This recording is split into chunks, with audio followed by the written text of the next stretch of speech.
नमस्कार दोस्तों मैंने आपको कुछ दिन पहले एक वीडियो बनाया था जिसमें आपको बताया था कि यदि आपके पास Flipkart Axis bank credit card है, आपके पास एक्सिस बैंक का कोई क्रेडिट कार्ड है, जिसमें मान लीजिए मैंने फ्लिपकार्ट वाले के बारे में बताया था कि यदि उसके ऊपर आपको कभी भी कोई ऑफ़र नहीं मिला लिमिट को बढ़ाने वाला और आप कई दिन से उस क्रेडिट कार्ड को यूज कर रहे हैं, तो कैसे आप उस क्रेडिट कार्ड की लिमिट को बढ़ा सकते हैं।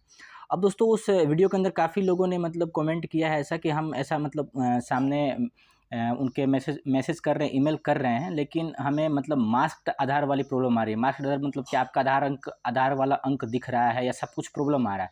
दोस्तों उसका सॉल्यूशन क्या है आपको इस वीडियो में बताने वाला हूँ, इसीलिए मैं ये वीडियो लेकर आया हूँ, क्योंकि ये पहली वीडियो है। इसका सेकंड पार्ट ये है कि आप यदि उनको ईमेल कर रहे हैं और आपको मास्क्ड आधार वाली प्रॉब्लम आ रही है, तो उसका सॉल्यूशन क्या है और क्या दिक्कत आ रही है। दोस्तों मैं सूर्य प्रकाश चौबे और आप देख रहे हैं हमारा चैनल चौबे टेक्निकल। दोस्तों आज की जो कमाल की वीडियो है शुरू करते हैं। सबसे पहले दोस्तों पहले हम बात कर लेते हैं कि जब आप उनको लिमिट को बढ़ाने के लिए ईमेल करते हो, तो आपको यहाँ पर लिखा हुआ क्या आता है कि आप अपनी लेटेस्ट आईटीआर भेज दीजिए, या फिर किसी भी मतलब आईटीआर आपको मांगा जाता है। लेकिन आईटीआर में ऐसा कहा जाता है कि यहाँ पर आप देखेंगे तो लिखा हुआ है कि alternative you can also share any of the required latest income document as mentioned below for credit limit enhancement. First 8 digit of the Aadhaar number should be marked as per RBI guideline in below side document if any. कहने करते हैं कि जब आप अपना ITR भेजते हो उनको, तो आपके आईटीआर के अंदर यदि आधार कार्ड का नंबर लिखा हुआ आता ही है आईटीआर के अंदर, उसके अंदर केवल आपका शुरुआत का जो 8 अक्षर है ना, दिखने नहीं चाहिए। एक अक्षर भी दिख रहा है तो दिक्कत है। तो अंतिम शुरू के 8 अक्षर जो है 8 डिजिट, वो आपको उनको दिखने नहीं चाहिए और आपके आईटीआर के अंदर भी वो शो नहीं होना चाहिए। और आप आईटीआर जब भेजते हो तो उसमें आपके आधार कार्ड का नंबर शुरुआत का 1 डिजिट शो करता है, बाकी सब एक्स लिखा होता है, मतलब मार्क्स होता है, और अंतिम 4 डिजिट लिखा होता है। हालांकि अंतिम 4 डिजिट दिखे तो कोई दिक्कत नहीं है, लेकिन आपको शुरुआती 8 डिजिट नहीं दिखने चाहिए। इस बात का ध्यान रखना है। ये आपको ईमेल जब उधर से सामने से आता है रेस्पॉन्स ना, तो लिख के भेजते हैं। अब क्या होता है कि आप उनको वापस ईमेल का रिप्लाई करते हो। अब उनको आप डॉक्यूमेंट अपना भेज देते हो, आईटीआर भेज दिया। कई लोगों को ऐसा होता है कि क्या पता हो हमारा आधार कार्ड की भी पीडीएफ मांग रहे हो, तो आप अपना आधार कार्ड भी भेज देते हैं मार्क्स वाला। लेकिन दोस्तों यहाँ पर आपको केवल अपना इनकम का प्रूफ भेजना होता है और आपको अपना आधार कार्ड नहीं भेजना होता। रियल चीज़ यही है। अब मान लीजिए आपने अपना आईटीआर भेजा, जिसके अंदर क्या है कि आप देखेंगे अपने आईटीआर के अंदर, तो आपको आईटीआर के अंदर ना आधार नंबर लिखे हुए आते हैं, लेकिन शुरुआत का 1 डिजिट जो होता है वो शो कर रहा होता है। तो जैसे आप इनको अपना आईटीआर भेजते हो, तो यहाँ पर लिखा ये लिख के भेजते हैं कि आपने जो आईटीआर भेजा है उसमें आपने ध्यान नहीं दिया है।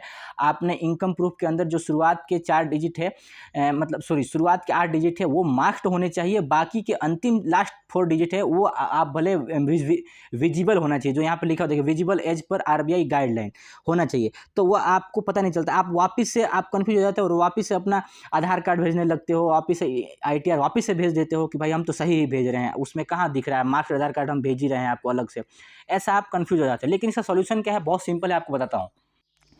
अब देखिए दोस्तों, आपको दिक्कत कहाँ आती थी, जब आप उनको अपना इनकम प्रूफ आईटीआर भेजते हो, तो आईटीआर का कोई फॉर्म, आईटीआर 4 हो, आईटीआर 3, आईटीआर 2, आईटीआर 1, कोई भी फॉर्म हो, उसके अंदर आधार नंबर लिखा हुआ आता है। यहाँ पर ध्यान से जब आप देखेंगे तो यहाँ पर लिखा हुआ आधार नंबर 12 डिजिट, आधार नंबर एनरोलमेंट, ऐसा लिखा हुआ है ना। तो जब आप अपना आईटीआर भेजते हो ना, तो यही आईटीआर जाता है और आपका शुरुआती के 8 डिजिट जो होते हैं ना, वो दिखने नहीं चाहिए। और होता यह है कि आईटीआर के अंदर पहला डिजिट जो है ना, वो दिख रहा होता है, और ये आईटीआर वाले पहले से इसमें ऐसा करके भेजते हैं, इनको कोई प्रॉब्लम नहीं होती है। अब होता यह है कि जब आप इस आईटीआर को एक्सिस बैंक वालों को भेजते हो, तो वो कहते हैं कि आपके आधार कार्ड का नंबर दिख रहा है, और वो ये चाहते हैं कि आपका शुरुआती 8 डिजिट ना दिखे, केवल अंतिम 4 डिजिट ही दिखे।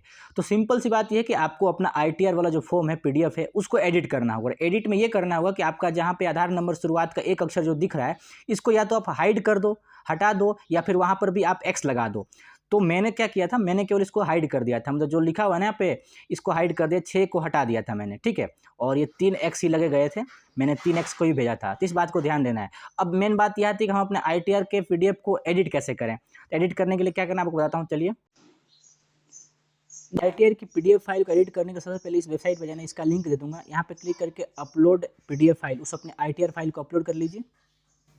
आईटीआर जो पीडीएफ फाइल है उसको यहाँ पर मतलब मैंने अपलोड कर दिया। थोड़ी देर वेट कीजिए, ऑटोमेटिक यहाँ शो करेगा। अभी फाइल अपलोड कर देते हो। ध्यान रखने वाली बात यह है कि आपको इस 3 डॉट पे क्लिक करके ध्यान रखिएगा कि इसको डेस्कटॉप मोड में करके रखना है। नीचे आओगे ना यहाँ पे, तो ये डेस्कटॉप मोड इसके ऊपर क्लिक होना चाहिए ताकि अच्छे से काम हो जाए।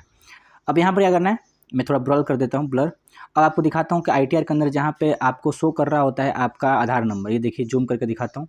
यहाँ पे आप ध्यान देंगे ना कि आपका आधार नंबर यहाँ पे शो कर रहा है, शुरुआत का 1 डिजिट, इसको हटाना है या ठीक है। तो क्या करना है, इस जो भी एडिट करना है इसके ऊपर क्लिक करना है एक बार। देखिए यहाँ पे क्लिक किया ना तो ये हो गया। अब जहाँ 6 है ना, इसको मैं चाहता हूँ हटा देता हूँ।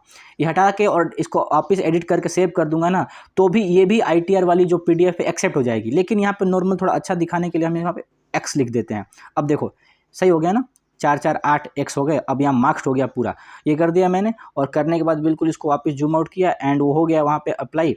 अब यहाँ पर अप्लाई चेंजेस, इसके ऊपर क्लिक करना है और जैसे अप्लाई चेंजेस पे हम क्लिक करेंगे, जैसे दोस्तों आप यहाँ पर अप्लाई चेंजेस पे क्लिक करते हो ऑटोमेटिक आपका काम हो गया। और यहाँ पे आपको डाउनलोड पे क्लिक करना है। जैसे आप डाउनलोड पे क्लिक करोगे आपकी जो फाइल है ये डाउनलोड हो जाएगी। ये देखो डाउनलोड हो गई।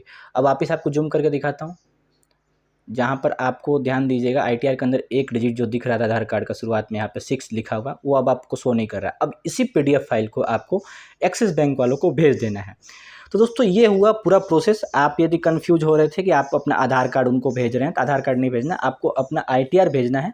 और ITR में ध्यान देना है कि हर ITR के अंदर एक जगह पे आधार कार्ड नंबर नहीं लिखा होता है, अलग अलग जगहों पे आधार कार्ड नंबर लिखा होता है। तो ध्यान देना है कि आधार कार्ड नंबर कहाँ लिखा हुआ है, फिर आपको एडिट कर देना है उसको।